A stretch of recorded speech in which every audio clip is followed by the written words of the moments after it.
दीघ निकाय, मध्यम निकाय, संयुक्त निकाय, अंगुत्तर निकाय, पृथक निकाय। ये 5 ग्रंथ में अंगुत्तर निकाय ग्रंथ में तथागत बुद्ध कहते हैं। स्वागत है आप सभी का।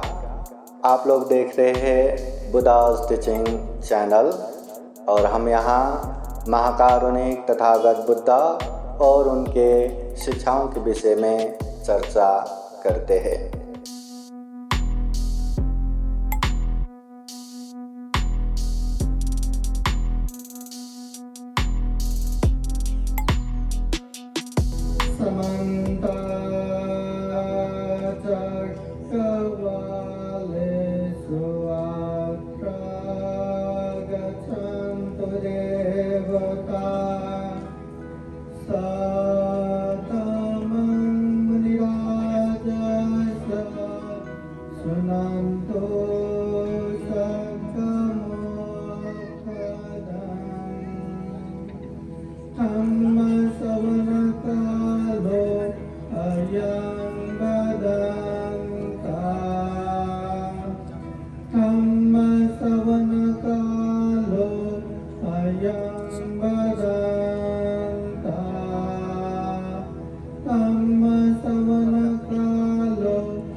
महाकारुणिक तथागत भगवान बुद्ध को त्रिवार वंदना।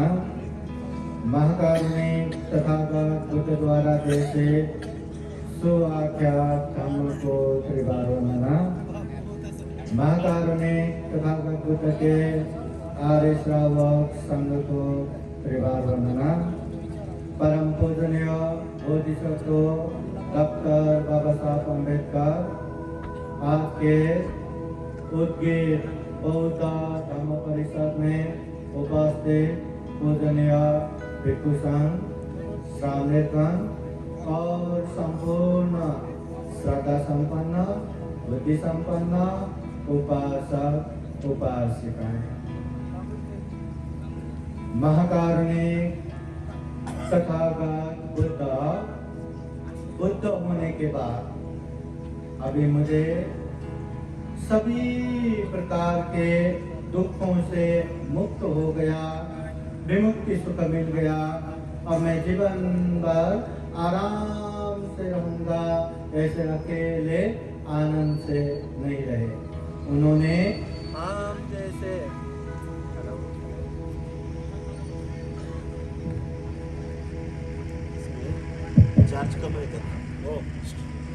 महाकारुणिक तथागत बुद्ध ने हम जैसे दुखी प्राणियों को देखे और दुख मुक्ति के मार्ग बताने के लिए गांव, नगर, जनपद, देश के कार्य करते हुए उन्होंने ढेर सारा उपदेश दिए। तथागत बुद्ध के उपदेश इतने विशाल है, इतने अथाह है कि बहुत सारे लोगों को लगता क्या मानते हैं कि तथागत बुद्ध के धम्मवाणी या ग्रंथ एक छोटा सा पुस्तक है। जैसे बाबा साहब का ग्रंथ है भगवान बुद्धानी के अंशधम्म। भगवान बुद्ध और उनके धम्म जिस तरह का ग्रंथ है, बौद्ध ग्रंथ या त्रिपिटक भी उसी तरह का एक ग्रंथ है। उपासक उपासिकाएं प्रथमतः याद कीजिए, तथागत बुद्ध ने जो उपदेश दिया, जीवन भर जो उपदेश दिया, उन उपदेशों को उनके महापरिनिर्वाण बाद 500 अरब भिक्षुओं ने तम और विनय के रूप में बुद्ध वाणी को संग्रह किया।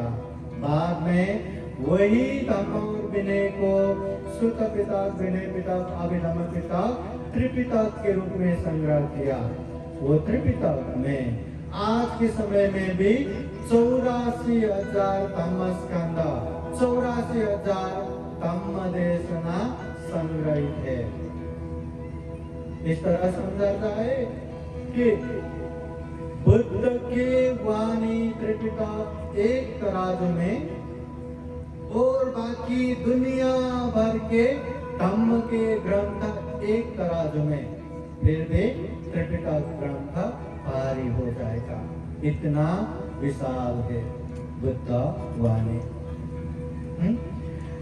कोई उपासक इस तरह भी पूछते हैं, बनते तथागत बुद्ध की वाणी इतना अथाह है, इतना विशाल है, तो बुद्ध वाणी सीखने को, बुद्ध वाणी जानने को ही हमें सारा जीवन चला जाएगा, तो हम क्या समझेंगे और क्या अभ्यास करेंगे? तो उपासक उपासिकाएं महाकारुणिक तथागत बुद्ध के धम्म ऐसा जानो, वैसा जानो, इस तरह जानो, उस तरह जानो। बुद्ध ने गांव, नगर, जनपद, देश देशांतर चारिका करते हुए जिन जिन लोगों को जिस जिस तरह का उपदेश देना था उस तरह से उपदेश दिया। और बुद्ध के एक एक उपदेश बहुत सारे उपासक उपासिकाओं के लिए मार्ग फल प्राप्त करने के लिए प्रशस्त हो गया, काफी हो गया। मतलब इतने ये बुद्ध वाणी। तो हमें सारा बुद्ध वाणी सीखना ही है, जानना ही है, समझना ही है और उसके बाद अभ्यास करना है, ऐसा नहीं। तथागत बुद्ध ने सारे धम्मों को सारांश में उपदेश देते हैं। और सारांश उपदेश तथागत बुद्ध एक गाथा द्वारा कहते हैं। बुद्ध कहते हैं, साप पाप सकरणं कुशल उपसंपदा सचित परियोगपनां ये तं बुद्धान शासनं, ये तं बुद्धान शासनं, ये बुद्धों का शासन है, एक बुद्ध का नहीं। जितने भी पहले बुद्ध बन के गए, जो भी वर्तमान समय में बुद्ध है, जो भी भविष्य में आने वाले बुद्ध है, सारे बुद्धों का यही उपदेश है, यही धम्म है। क्या धम्म है? सब पाप सकरणं। दुनिया में जितने भी गलत है, अकुशल है, पाप है, उसे मत करो। कुशल उपसंपदा, जो कुशल है, जो पुण्य है, जो धम्म है, उसे करते जाओ। सचित परियोदपनं, अपने चित्त को परिशुद्ध करो। ये तीन प्रमुख तथागत बुद्ध के उपदेश है। पाप मत करो, पुण्य करो, चित्त परिशुद्ध करो। उपासक उपासिकाएं, आप सभी को पता होगा पाप नहीं करना चाहिए। सभी को पता है पाप नहीं करना, पाप नहीं करना, पाप नहीं करना। क्या सही में हम पाप से अलग हुए हैं? क्या सही में हम पाप से दूर है? क्या बार बार बारंबार देखते जाओ, क्योंकि अभी भी बंदे जी ने अनाउंस किया ना, कर्म सिद्धांत में पीएचडी किया। तो जो जैसा हम करते हैं वैसा ही हमारे पीछे पीछे आता है। यकीन मानिए, आप पाप जितना करेंगे, यहाँ वहां से न जाने कहां कहां से दुख पीड़ा पीछे लग के आते हैं। इसलिए अगर जीवन में दुख पसंद नहीं, अशांति पसंद नहीं, तो पाप भी पसंद नहीं। बार बार बार बार कहो और बार बार दूर रहो। पाप पसंद नहीं। पसंद नहीं, मुझे पाप नहीं करना, मुझे दुख अशांति नहीं भुगतना, ये हमेशा याद रखो। और जीवन में सुख चाहिए, शांति चाहिए तो पुण्य करते जाना है, धर्म करते जाना है, पुण्य करना है, पुण्य करना चाहिए। ये भी सबको पता है। क्या सही में हम पुण्य करते हैं क्या? क्या हम सही में पुण्य के मार्ग में जाते हैं क्या? ये भी बार बार देखो। जितना पुण्य करेंगे उतना ही जीवन में सुख शांति मिलेगा। पुण्य किए बिना जीवन में सुख शांति मिलता नहीं। तथागत बुद्ध स्पष्ट कहते हैं, पुण्यं चे पुरुषो कैरा कैराथे तं पुनः पुनः तं विचन्दं कैराता सुखो पुण्यं से पुरुषो कैरा। इंसान को पुण्य करना चाहिए, धर्म करना चाहिए। कैरा थे तम पुनः पुनः बारंबार करना चाहिए। तम में चंदन कैरा था। ये पुण्य करने से हमें क्या मिलेगा? क्या अपेक्षा कर सकते हैं? क्या आस कर सकते हैं? बुद्ध कहते हैं, सुखो पुण्य सौचयो। जो पुण्य करता है उसके जीवन में उच्च प्रकार के सुख मिलता है, महान सुख मिलता है। अभी भी सुख मिलेगा, बीच में भी सुख मिलेगा, अंत में भी सुख मिलेगा। इसलिए पुण्य करो, केवल पुण्य करना चाहिए, पुण्य करना चाहिए। अरे पुण्य करना चाहिए, पता है क्या? हाँ पता है। माई क्या है क्या? हो माई क्या है, माई क्या है। क्या हम पुण्य कर रहे हैं क्या? क्या सही में हम पुण्य के मार्ग में है क्या? ये भी बार जानना जरूरी है। आज हम बौद्ध धम्म परिषद में उपस्थित है। बौद्ध धम्म परिषद में दिशा विदिशाओं से पूजनीय भिक्षु संघ यहाँ आए हैं। धम्म देशना देने वाले हैं, धम्म देशना दे रहे हैं। धम्म देशना सुनना भी पुण्य है, धम्म है। तथागत बुद्ध इस दुनिया में मंगल का उपदेश देते समय 38 प्रकार के मंगल का उपदेश देते हैं। उसमें बुद्ध कहते हैं, कालेन धम्म सवनम ये तम मंगलम उत्तमम।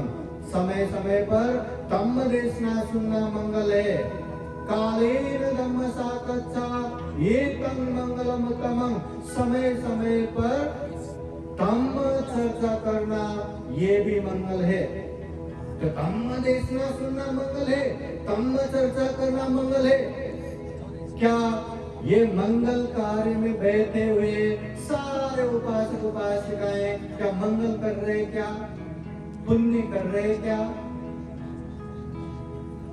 अगर हम श्रद्धा चित्त से धम्म देशना सुनेंगे, शांत चित्त से धम्म देशना सुनेंगे, एकाग्रता से धम्म देशना सुनेंगे, तब जाके अच्छे से धम्म देशना सुन पाएंगे, ग्रहण कर पाएंगे और उसको अभ्यास भी कर पाएंगे, आचरण भी कर पाएंगे।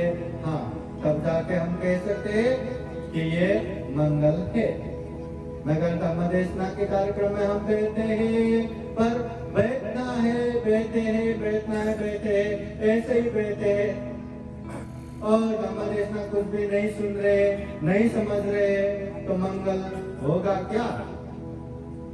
और उतना तो छोड़ ही दो, कोई तो धम्म परिषद में रह के भी एक दूसरे के ऊपर चिल्ला के बैठते, एक दूसरे के ऊपर चिड़चिड़ा गुस्सा करके बैठते। हाँ, मला तिथे बसायचं होते, हाँ मला असं करायचे होते, या मुझे सामने बुलाया नहीं, मुझे ये नहीं किया, वो नहीं किया। हाँ, अंदर से स्माइल करके, बाहर से स्माइल करके, अंदर से इतना गुस्सा करके बैठते हैं। तो ऐसा चिड़चिड़ा करके बैठेंगे तो इतना मंगल कार्य में रह के भी क्या मंगल होता है क्या? क्या पुण्य मिलेगा क्या? नहीं। इसलिए धम्म देशना सुनना है तो श्रद्धा चित्त से सुनिए, ये तथागत बुद्ध की वाणी है। एक एक बुद्ध वाणी कितने कितने लोगों को सुख शांति देता है, दुख मुक्ति का मार्ग फल देता है। तो वो बुद्ध वाणी हमें सुनने का मौका मिल रहा है। ये हमेशा हमारा कल्याण ही करेगा। तो ऐसा पवित्र बुद्ध वाणी सुनने को मिल रहा है। श्रद्धा चित्त से, शांत चित्त से, एकाग्र होके धम्म देशना सुनना चाहिए। तथागत बुद्ध त्रिपिटक ग्रंथ के शुद्ध पिटक, उसमें से 5 निकाय, दीर्घ निकाय, मध्यम निकाय, संयुक्त निकाय, अंगुत्तर निकाय, पृथक निकाय, ये 5 ग्रंथ में अंगुत्तर निकाय ग्रंथ में तथागत बुद्ध कहते हैं, जो व्यक्ति धम्म देशना सुनता है उन लोगों को प्रत्यक्ष 5 प्रकार का फायदा मिलता है। अश्रुतम सुनाते, कभी न सुना हुआ अच्छे अच्छे उपदेश सुनने को मिलेगा। सुतम परियोतपेति, बार बार सुनने से कंठस्थ हो जाएगा, स्पष्ट हो जाएगा।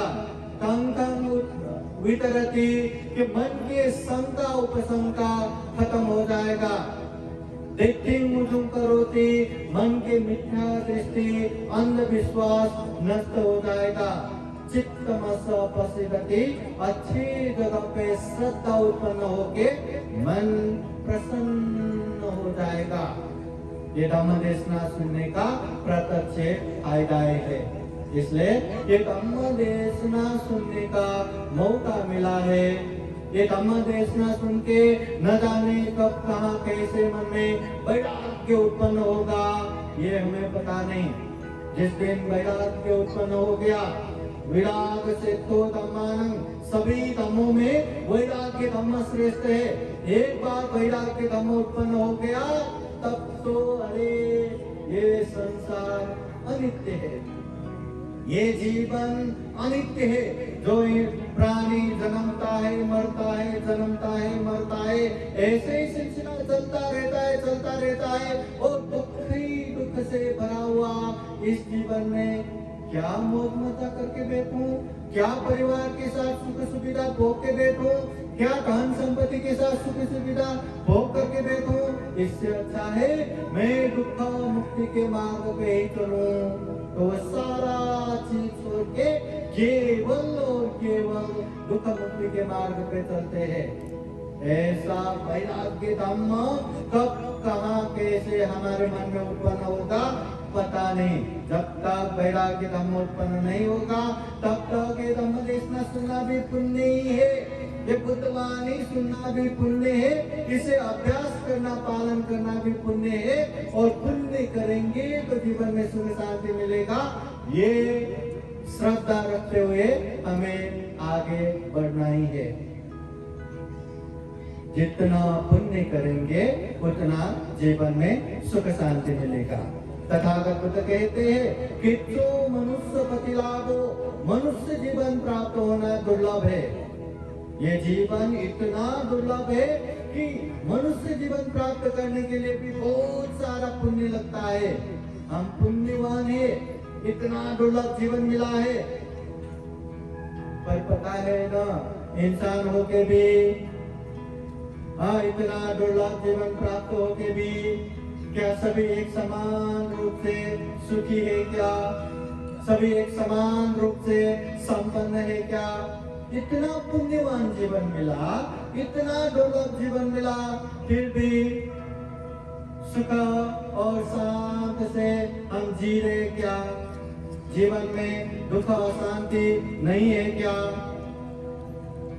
इतना दुर्लभ जीवन मिला मतलब हम इंसान, मतलब इतना दुर्लभ जीवन तो मिला। जो व्यक्ति ने ज्यादा पुण्य किया वो ज्यादा ही सुख शांति पूर्वक रह रहे, और जो व्यक्ति ने कम पुण्य किया उसी तरह से।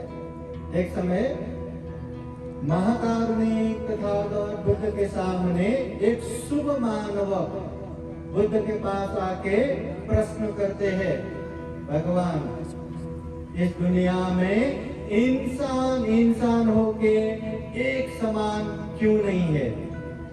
अभी देखा जाए तो इंसान जैसा ही दिखता है ना, सर वैसा ही है, हाथ वैसा ही है, पैर वैसा ही है, शरीर वैसा ही है, एक ही समान है ना। पर इंसान होके भी एक समान क्यों नहीं है? कोई अल्पायु है, माँ के गर्भ में ही मर रहे हैं, जन्म होते ही मर रहे हैं, बाल्यकाल में ही मर रहे, जवानी में मर रहे। कोई दीर्घायु है, लंबे समय तक जीते हैं। इंसान होके एक समान क्यों नहीं है? कोई भौतिक अनाद्य है, दान संपत्ति कितना है पता ही नहीं, और कोई इतना दरिद्र गरीब है कि सुबह खाओ तो दोपहर को खाने को मिलेगा कि नहीं, दोपहर को खाना मिला तो रात को खाना मिलेगा कि नहीं, इतना दरिद्र गरीब। इंसान होके एक समान क्यों नहीं है?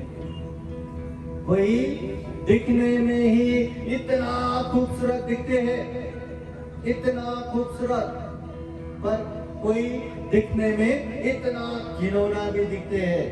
इंसान होके एक समान क्यों नहीं है? कोई इतने निरोगी रहता है, हेल्दी रहता है, बीमार जैसे उसको पता ही नहीं, और कोई बचपन से ये बीमारी वो बीमारी, ये परेशानी वो परेशानी, अनेक बीमारियों से भरा हुआ है। इंसान होके भी एक समान क्यों नहीं है? कोई तो इतना विद्वान रहता है, पंडित रहता है, और कोई इतना अज्ञानी मूर्ख रहता है। इंसान होके एक समान क्यों नहीं? कोई जन्म होते ही लाखों लोगों का सलामी मिलता है, उच्च कुल में जन्म होता है, और कोई जन्म होते ही कूड़े कचरे में फेंका जाता है। इंसान होके भी एक समान क्यों नहीं? कोई एकदम बलवान है, ताकतवर है, और कोई बहुत ही कमजोर है। इंसान होके एक समान क्यों नहीं? उस समय महाकारुणिक तथागत बुद्ध वो उपासक को समझाते हैं कि इसका कारण क्या है। तो ये गाथा द्वारा तथागत बुद्ध वो उपासक को समझाते हैं।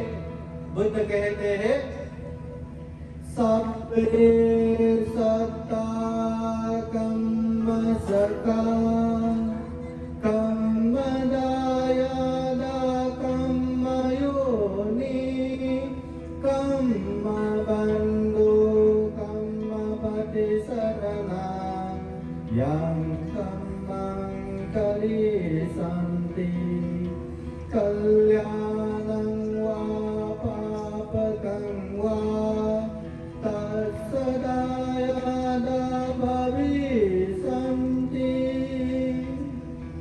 सब्बे सत्ता कम्म सका। तथागत बुद्ध कहते हैं, ये जो भी हो रहा है, जैसा भी हो रहा है, सब अपने अपने कर्म की वजह से ही है। कर्म बोले तो काम बोले तो जो हम शरीर से करते हैं, जो हम वाणी से बोलते हैं, जो हम मन से सोचते हैं। अगर हम अच्छा करते हैं तो उसे कहते हैं कुशल कर्म, अगर बुरा करते हैं तो उसे कहते हैं अकुशल कर्म। जो कुशल कर्म करते हैं उसका परिणाम अच्छा ही आएगा, जो अकुशल कर्म करते हैं उसका परिणाम बुरा ही आएगा। तो तथागत बुद्ध कहते हैं, सब्बे सत्ता कम्म सका। ये जो भी हो रहा है, जैसा भी हो रहा है, इसका प्रमुख कारण है खुद का कर्म। जो लोगों को हिंसा करता है, दुख देता है, वो अल्पायु होता है। जो लोगों के ऊपर अहिंसा पूर्वक व्यवहार करता है, मैत्री करुणा पूर्वक व्यवहार करता है, वो दीर्घायु होता है। जो दान देता है, दान दिलाता है, वो धनाढ्य होता है, दान संपत्ति से परिपूर्ण होता है, और जो दान नहीं देता, चिकट रहता है, एकदम कंजूसी रहता है, वो दरिद्र के दरिद्र। जो जैसा करता है वैसा ही परिणाम आता है। तथागत बुद्ध कहते हैं कर्म दायादा, जो कर्म हम करते उसका ही अनुसार हम होते हैं। अच्छा करके रखा तो उसका अच्छा परिणाम हमें मिलेगा। जैसे दूर गांव में रह के सालों बाद अपने परिवार के कोई सदस्य वापस आते ना, वो आए तो इसके ज्ञाति बंधु प्रसन्न होके उसका स्वागत करते, गले से लगाते हैं। वैसे ही हम पुण्य करके रखेंगे, धम्म करके रखेंगे, तो यही पुण्य, यही धम्म आगे जाके हमारा स्वागत करेगा, हमें सुख शांति देगा। इसलिए जो जैसा करते वही कर्म हमारा अनुसार है। अगर पुण्य के बदले पाप किया तो उसका परिणाम भी हमें भुगतना पड़ेगा। हाँ, इसलिए ये जो जैसा कर्म करता है उसका अनुसार हम ही है। कर्म योनि, कर्म की वजह से हमारा जन्म होता है। कोई अच्छे पुण्य करते अच्छे जगह पे जन्म, कोई बुरे कर्म करते बुरे जगह पे जन्म। कर्म बंधु, कर्म ही हमारा बंधु है। अच्छा कर्म रहा, अच्छा चरित्र रहा तो दुनिया के कोई भी कोने कापसे में जन्म क्यों न हो, वो अपना सा लगता है।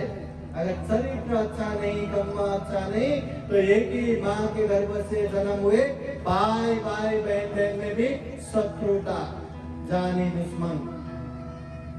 कर्म पति शरणा, हमारा सही शरण कर्म ही है। यं कर्मं करी संते, जैसा कर्म हम करते हैं, कल्याणं वा पापकं वा, चाहे अच्छा कर्म हो चाहे बुरा कर्म हो, तस्य दायादा भविष्यन्ति, उसको वैसा ही फल मिलेगा। यादिशं वोपते बीजं तादिशं हरते फलं, खेत में जिस तरह का अन्न हम बोएंगे उसी तरह का फल वहां उत्पन्न होगा। धान बोएंगे तो धान ही आएगा, गेहूं बोएंगे तो गेहूं ही आएगा। अच्छा पुण्य करेंगे तो सुख शांति आएगा, अकुशल पाप करेंगे तो दुख शांति आएगा। तो ये तथागत बुद्ध खूब अच्छे से समझाते हैं, अनेक अनेक उदाहरण देके समझाते हैं। तो हमें यही समझना है, उपासक उपासिकाएं, कर्म में विश्वास करना है। हम जो कर्म करेंगे, मैं खुद जैसा कर्म करूंगा वही मैं भुगतने वाला हूँ। अच्छा करते जाऊंगा तो आगे जाके मुझे सुख शांति आएगा, बुरा करते जाऊंगा तो आगे जाके मुझे दुख अशांति आने वाला है। मैं जैसा करूंगा वैसा ही परिणाम आने वाला है। तथागत बुद्ध कहते हैं अत्ताई अतनु नातो, वही नातो परोसिया। हम खुद के मालक खुद ही है, कोई हमारे मालक नहीं है। जीवन में सुख शांति आ रहा है तो उसका कारण हमारे पुण्य कर्म है। जीवन में दुख अशांति आ रहा है तो उसका कारण भी हमारा पाप कर्म ही है। जैसा हम करेंगे वैसा ही फल आएगा। इसलिए तथागत बुद्ध कहते हैं न परे संविलोमानि न परे संकताकतं अत्तनो अवेकेय कतानि अकतानि च। दूसरे लोग क्या कर रहे क्या नहीं कर रहे ये मत देखो, मैं खुद क्या कर रहा हूँ क्या नहीं कर रहा हूँ ये देखो। अगर खुद को देखना शुरू किया तो सबसे पहले हम जो कर रहे जैसा कर रहे उसको पहचान पाएंगे। अच्छा हो तो अच्छा, बुरा हो तो बुरा, पाप है तो पाप, धम्म है तो धम्म। कम से कम पहचान तो लो। अगर अकुशल है पाप है जो हम कर रहे, अकुशल है पाप कर रहे, समझो मैं पाप कर रहा हूँ, मैं अकुशल कर रहा हूँ। आज नहीं तो कल वो पाप छोड़ ही देगा। मगर पाप करके भी मैं पुण्य कर रहा हूँ, मैं धर्म कर रहा हूँ, ऐसा समझने वाला इंसान वो पाप कभी छोड़ नहीं पाएंगे, पाप से कभी अलग हो नहीं पाएंगे। इसलिए पाप को पाप समझो, वो पाप से धीरे धीरे दूर होंगे। और पुण्य को पुण्य समझो, उसको अच्छे से संरक्षण भी कर पाएंगे, उसे अच्छे से अभिवृद्धि भी कर पाएंगे, बढ़ाते भी लेके जा पाएंगे। और ऐसा करेंगे तो जीवन में सुख और शांति बढ़ता जाएगा, दुख अशांति कम होता जाएगा। कभी भी मौका मिले, कभी भी माहौल बना सके तो पुण्य का माहौल जरूर बनाना। ये उदगीर में साल में एक बार धम्म परिषद हो रहा है ना, बस झाला हो गया करके नहीं बैठना। हर कोई अपने अपने घर में भी धम्म का माहौल बनाना है, पुण्य कार्य करना है, चाहे दान देना हो, शील पालन करना हो, ध्यान साधना करना हो, एक धम्म का माहौल बनाते जाना है। जितना धम्म का माहौल बनाएंगे उतना पुण्य कार्य होता जाएगा। कभी भी ये थोड़ा सा पुण्य करके मुझे क्या होगा, थोड़ा सा दान देके क्या ही होगा, मैं एक ही बार में बहुत बड़ा दान दूंगा, ऐसा नहीं सोचना चाहिए। पुण्य करने का मौका मिला, पुण्य करने का माहौल मिला, तत्काल करना चाहिए, तुरंत करना चाहिए। बूंद बूंद मिलके घड़ा भर जाता है, थोड़े पुण्य भी और बड़े सुख शांति का कारण बनता है। इसलिए उपासक उपासिकाएं सभी लोग जीवन में सुख शांति चाहने वाले ही है, दुख अशांति चाहने वाले कोई नहीं है। भले ही वो पाप करे, अकुशल करे, अनैतिक काम करे, फिर भी वो जीवन में सुख और शांति चाहते हैं। इसलिए सही मायने में हम सुख शांति चाहते हैं तो हमेशा जीवन में पुण्य ही करे, धम्म ही करे। पुण्य धम्म करने का माहौल बनाए, आदत बनाए और अकुशल पाप से जितना हो सके दूर हो सके, यही प्रयास होना चाहिए।